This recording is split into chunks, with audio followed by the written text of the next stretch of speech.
So it's been a while since I've done a video, and I figured I would just more or less ramble for a little bit here and kind of talk about a whole bunch of different issues, probably. Um, Primarily, the thing that's sort of bugging me a lot these days is sort of a growing push to sort of ideologize the men's movement.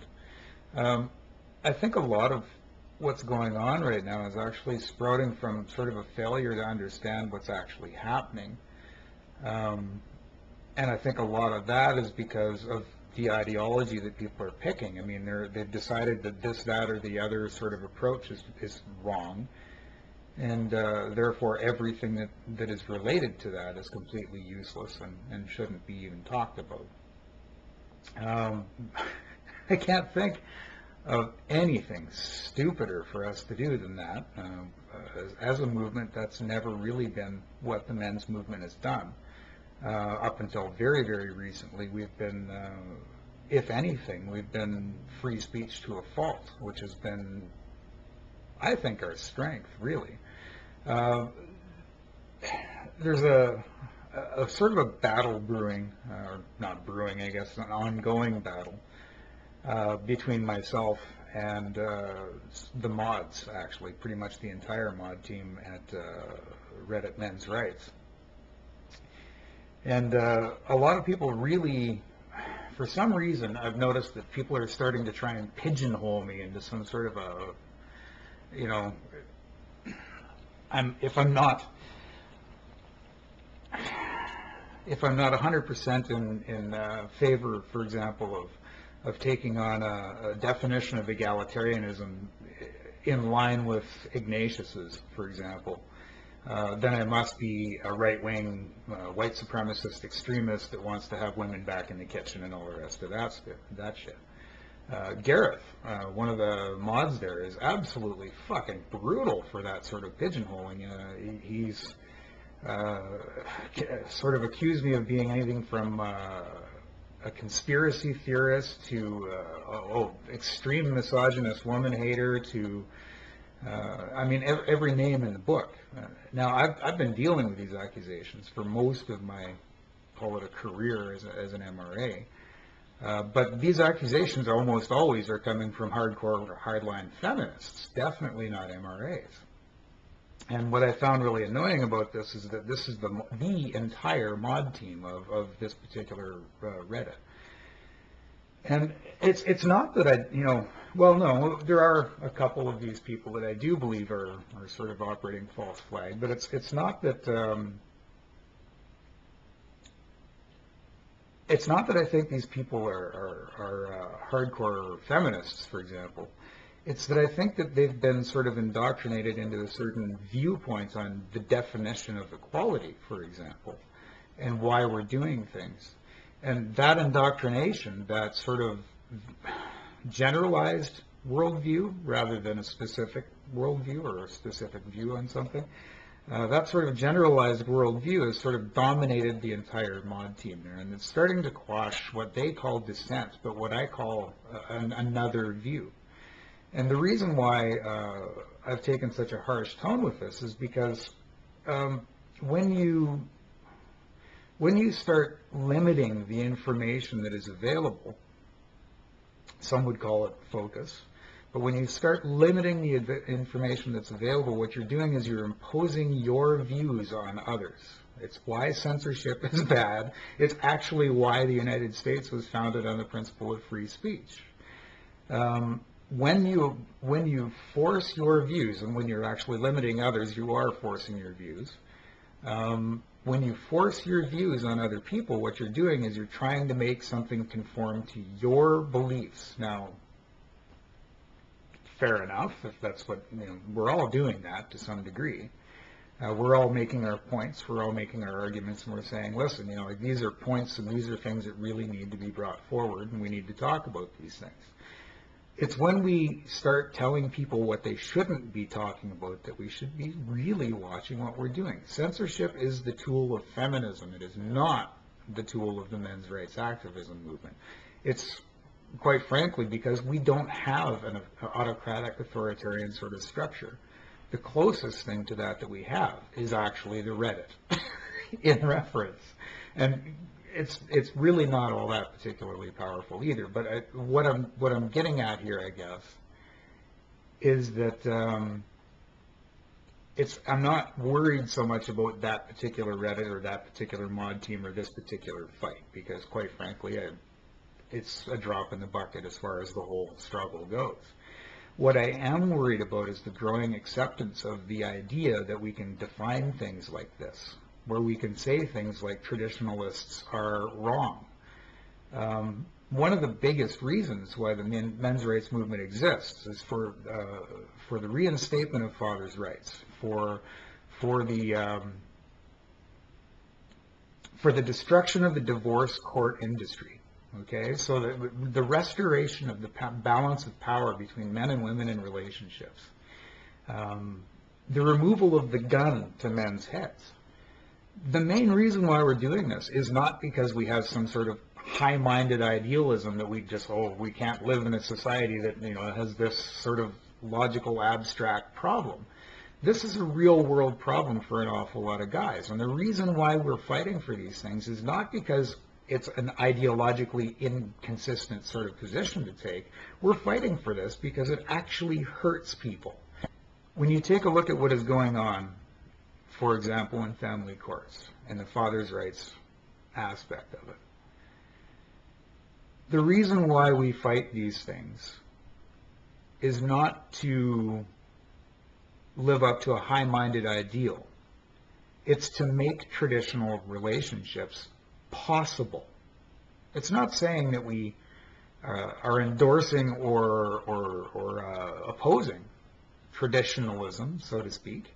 It's to say that it's a valid choice, and people that want to make that choice should be able to make that choice. And they should be able to make that choice without a gun held to their head the whole time. So if, for example, two people get together and they decide that they want one person, and that person be the mother, stay home with children while father goes out and works, if for them that is what works, it should be possible for that to happen. And by possible, what I mean is fathers should not have to worry about that. They should be able to get into that relationship knowing that they have every bit as much legal protection as the wife does, and that they have absolutely nothing to fear as far as losing everything on a whim. These are things that we are fighting for. We're not fighting for them for some high-minded ideals, because it's got real-world applications. When you talk about what's going on, for example, in the family structure in North America, or the political West, because really we can actually extend it that far, even actually into India, which I don't know if I would really call the political West. These are same issues that are propping up there. When you talk about what issues are plaguing a lot of these societies, you have the breakdown in family, which is a very big problem in all of them. Now, part of that is the breakdown in family in the United States, for example, did not start uniformly. Now, it did start in the minority groups in the United States, like, for example, black populations or whatever. A lot of that, as one article that I brought up, or I brought to men's rights, the Reddit men's rights, and had removed, I think, 3 times, without anybody ever really getting the reason why I put this on there, and all of the mods essentially just getting rid of it because it mentioned black families and the ill effects of socialist problems, it mentioned black families and the ill effects of socialist programs. Now, these people, for some reason, think that I just am totally anti-socialism and all the rest of that, and therefore, or I must be racist because it's talking about the black family, and it therefore was not a men's rights issue. By narrowly defining things like that, now I'll tell you exactly where that went wrong. By narrowly defining things as this isn't a men's rights issue, or it's a black man's issue, or whatever, What they did was they said, well, all of these social issues that we're facing now that were very directly paralleled back in the 60s and 70s in the black population in the United States, that incidentally we're facing exactly the same government subsidy on these problems that has been since expanded to generalized society. Instead of that debate, instead of showing these connections and all the rest of that, we shut it down and said, oh, it's a black issue. Now, I can't think of anything more racist than to say that this is a black issue instead of a men's issue. It's dealing with the exact same things that the men's rights movement is talking about daily. But because it involves or is speaking specifically about the black population, it's no longer relevant. I find that absolutely a deplorable attitude. It is very relevant. It is the canary in the coal mine. And I can't think of how many times I've actually seen somebody on, well, for example, Reddit, or for another example, say standyourground.com, where a guy has self-identified as being black and has said the exact same thing. These things are the canary in the coal mine. Look at what was going on back then. Don't you see the parallels happening now? Now, do I think this is the only argument to be had? No. But do I think that it should be censored? Absolutely fucking not. The same thing applies throughout most of the men's movement. For example, Paul's recent decision to ban the manosphere, which I find ridiculous, but okay, sure, whatever. I mean, it's your, it's your prerogative. It's kind of funny. The thing to keep in mind is the nature of the men's movement is very nebulous for a reason. We're all a bunch of cats going different directions, and it's very difficult to hurt us. The reason why a lot of people have trouble with the men's movement in terms of pinning us down is because really what we are is we're guys that, you know, I care about issue A, B, and C, you care about issue B, C, and D, he cares about issue C, D, and E, and that guy cares about issue E, F, and G. Well, all of us are all in the same area at the same time talking about stuff. Now, I'm sure this is not news to anybody, but what you got to understand is the reason why the men's rights movement is different from the manosphere is because the men's rights movement is focused specifically usually on legal and social issues that are propagated from top down rather than things that are just happening in society. When you take a look at the gamosphere, or like sites like Royce or Dalrock or that sort of thing, what they're dealing with mostly is the social aspects of the men's movement. They're dealing with the dating and with the way that men are viewed. And more importantly, I think a big focus has started to happen within the gamosphere, which I think is a direct result of the interaction with the men's rights movement and those fights.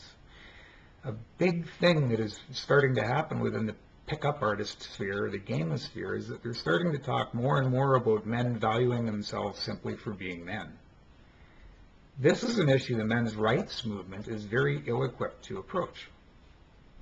And I think that it really shouldn't. I think the men's rights movement, as an entity, so to speak, needs to be focused more on the activism part, where it's getting the word out, making it like our entire focus as a movement for just about 15 years was nothing more than getting people to recognize we existed. That was it. Our whole point was to get attention. I think that's our strength. I think that's what we're very good at, and I think that's exactly what Paul is actually demonstrating with the direction that A Voice for Men has gone in. Paul, John, Ringo, but the whole group. I mean, look at the cohesiveness around that. But what you got to get there is that this is a group of people that want to approach this in an activist sort of stance. There are other people that want to approach this in a personal stance, a day-to-day living stance. How do I cope? You know, while I'm waiting for the Messiah, how do I get through the days, right? the pickup artist sphere, or the game sphere, as far as I'm concerned, is offering men a way to interact with women that limits their exposure to dangerous things. For example, marriage. I think that it is a good thing that they have picked up a lot on the sort of the positive self-image more and the manipulating women less. But I think it is perfectly acceptable to manipulate women the way that they manipulate us. I find it hypocritical at best for people to actually complain about the manipulative nature of game, since it's widely accepted that women manipulate the hell out of men in relationships. So that's a complete non-starter. But when you look at sites like Dalrock or Hearteast, now I guess it is, these guys are actually doing a very effective job of getting a positive male self-image across. It's shallow, yes, but it's a start. That's like saying, you know, the MRAs that complain about that, that's like people saying until we 100% totally understand every facet of the boys' crisis in education, we should do absolutely nothing.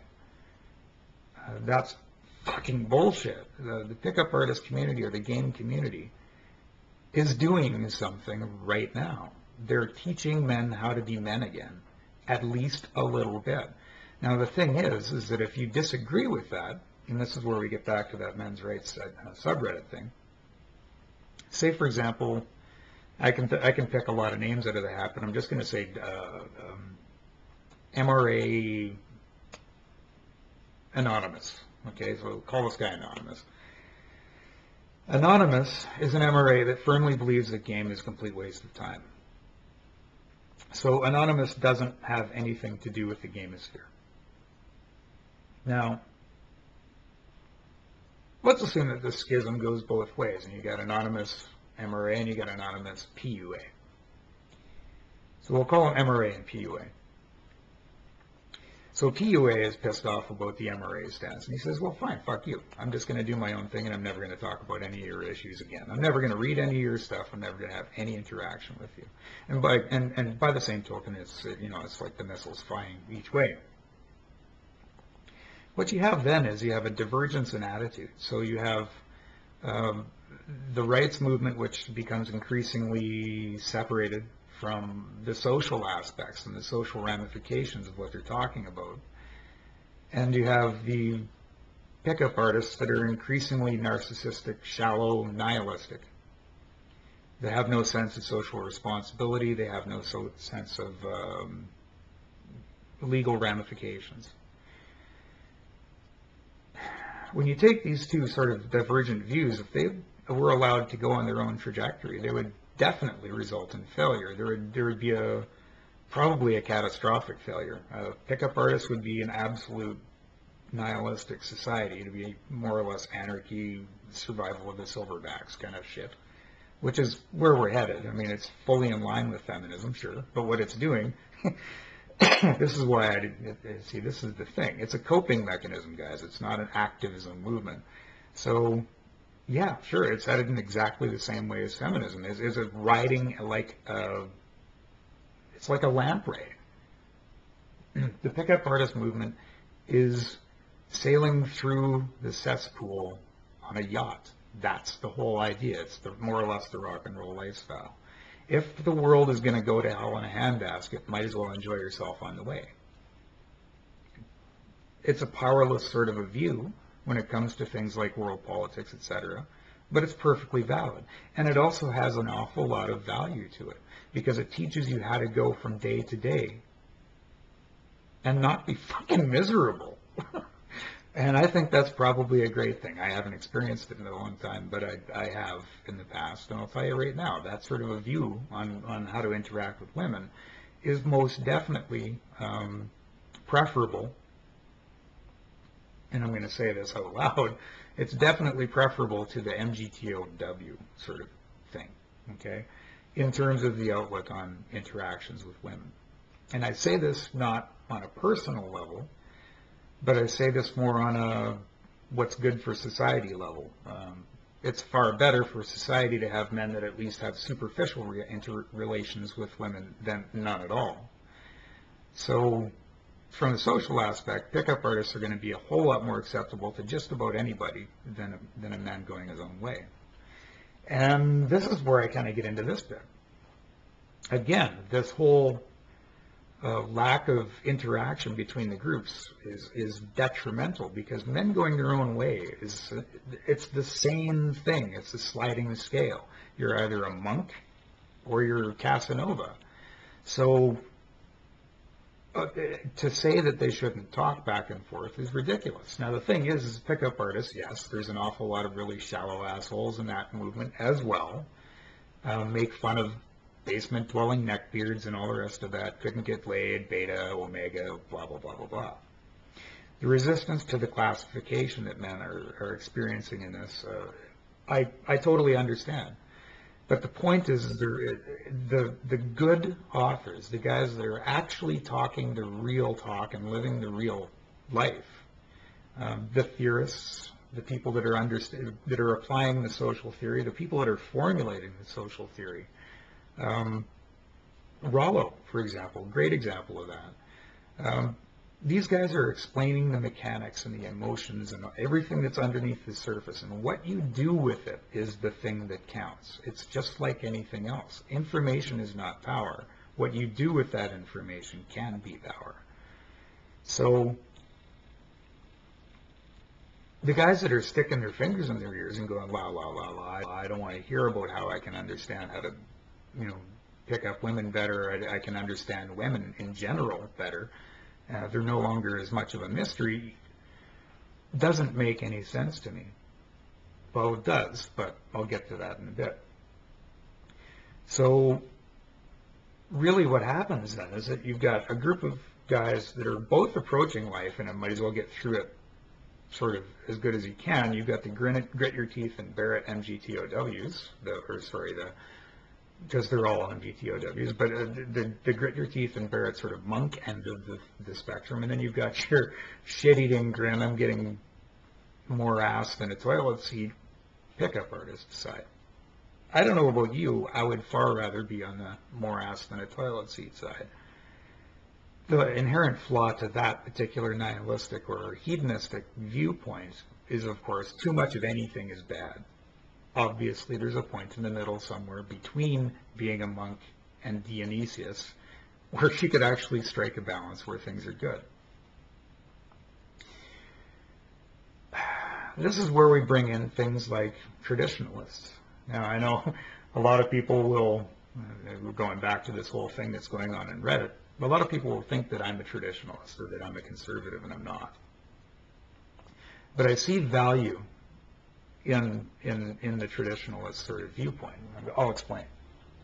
The traditionalist viewpoint, essentially, as far as I can tell, is one that says, like society really is a good thing. It's way better than living in grass huts and small little villages and all the rest of that.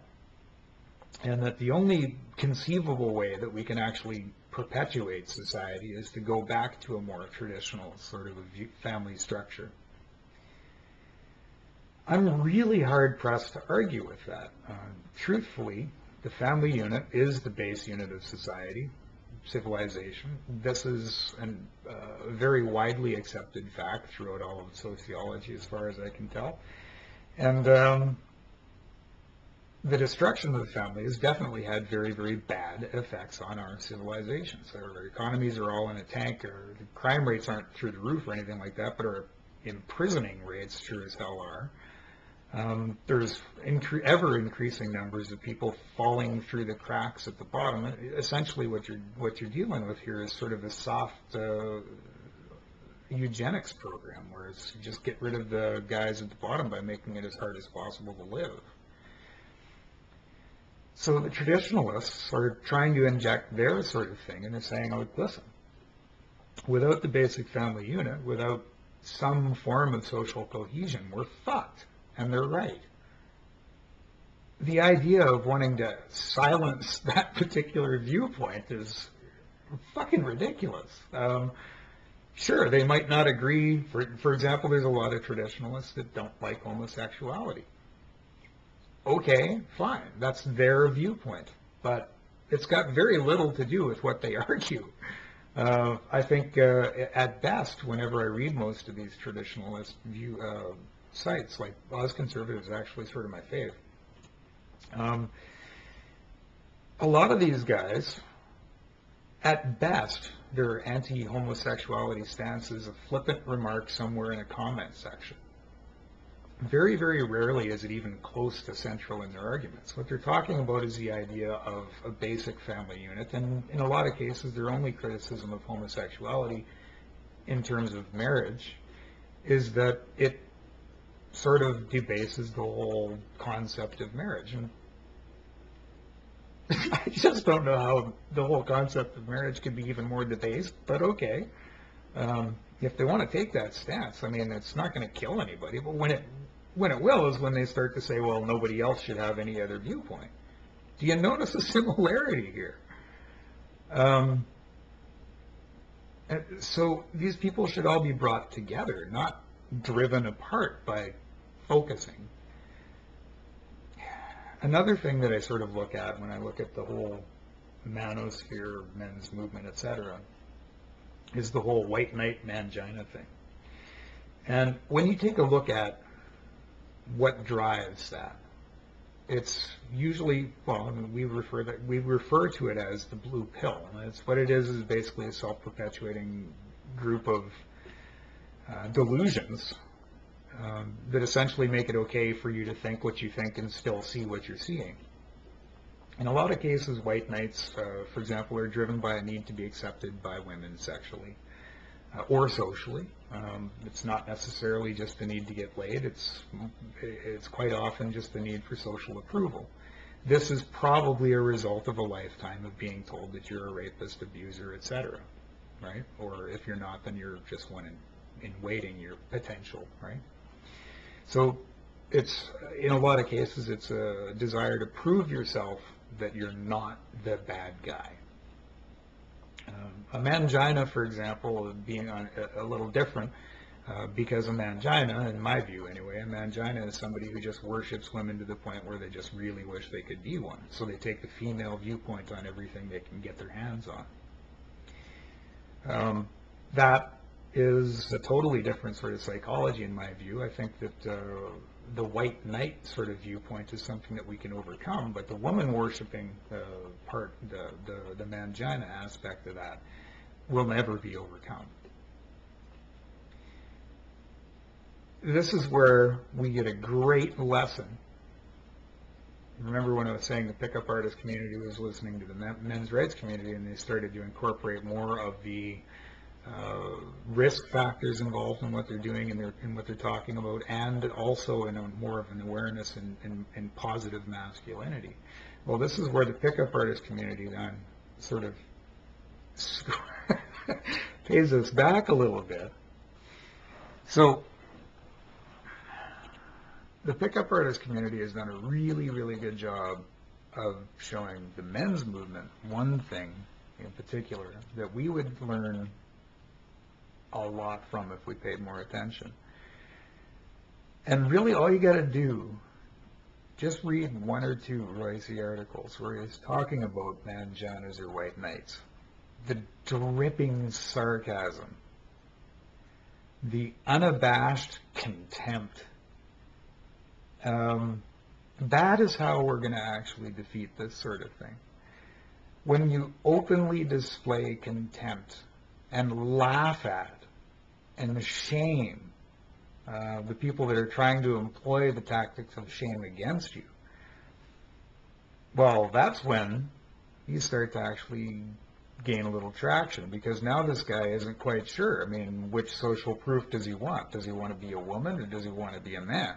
Because if enough guys are starting to make fun of these guys that are big white knights, for example, where it becomes an almost generalized sort of view among men, then the guy that's engaging in this sort of behavior is making a choice. Am I siding with women or am I siding with men? And more, if they're made more and more conscious of this, more and more they will decide to side with men, because they'll realize, like, all you got to do is look at them and say, what have you ever gotten out of this sort of behavior, man? Like, has anybody ever given you a pat on the back for it? No. What the fuck are you doing? Royce, among most of these guys, Royce is the guy that kicks ass the most at this. This guy can turn a phrase better than anybody else that I've read. And I'm sorry to all the very talented writers whose work I'm a fan of. But this guy can skewer anything and make it funny as hell. That sort of an attitude is, again, a feedback loop, because the men's movement, or the men's rights, again, we'll get right back to that core, the men's rights movement was, at one point in time, and all of us old-timers remember this, at one point in time we consisted of basically two distinct subgroups. It was the guys that were pissed off at the world, and pissed off at their treatment, and pissed off at the law, and they wanted to fucking bitch and complain and bitch. And then you had the guys that were looking at things on a little bit more of an objective level, that figured that there would be some, a good way to reason your way through this. And I think all of us can look back and probably turn a little bit red in the face and put our heads down a little bit when we remember back to the days when we thought that we could actually convince feminists to take on our cause. There's a new group of that out there, of course. There's a fresh crop of men's activists who are firmly convinced that all we have to do is properly explain our views, and feminists will start taking them up. This is an argument most of us have already figured out is a useless waste of time.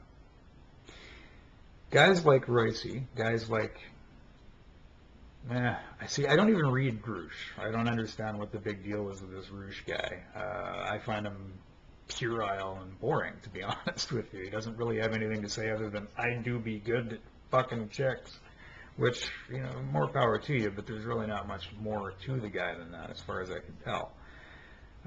Rollo, Royce, Dalrock, these guys all have things to say. And it's funny because now you're starting to see a mixture, and this is where there's value in talking, remember, kids?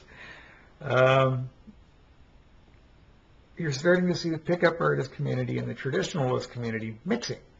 Now, that's like, I don't know, Madonna and what is that country singer chick that's really, I can't remember. It's got to be the biggest mismatch in the world, if you would think. Pickup artist and traditionalist, what the hell is that all about? But game theory fits in very well with trying to keep a marriage together. And the reason why the traditionalists are picking up on this stuff is because it works. It makes sense. It actually does work.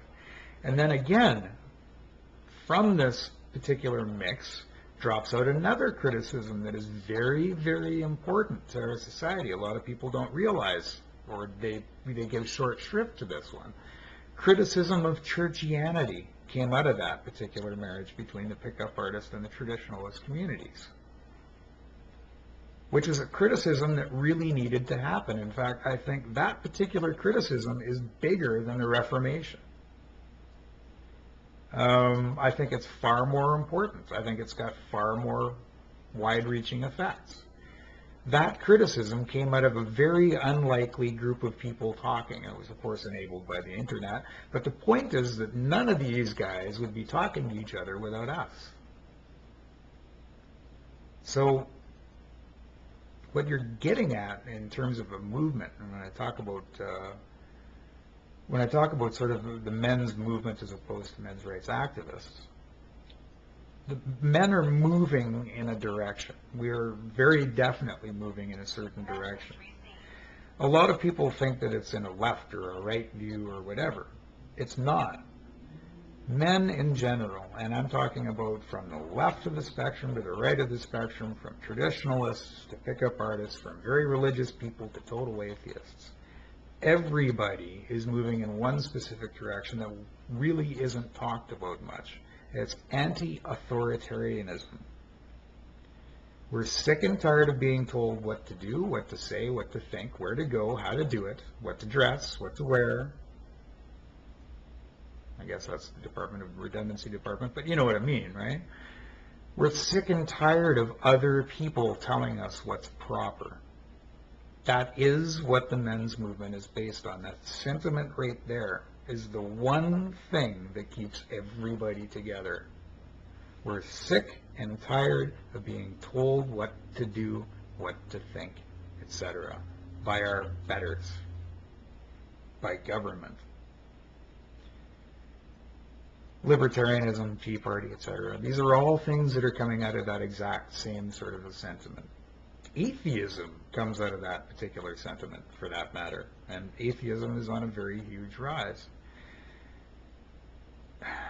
There is lots of value to having these people talking together. This is something that never even was possible before. I think it's definitely something that should be encouraged.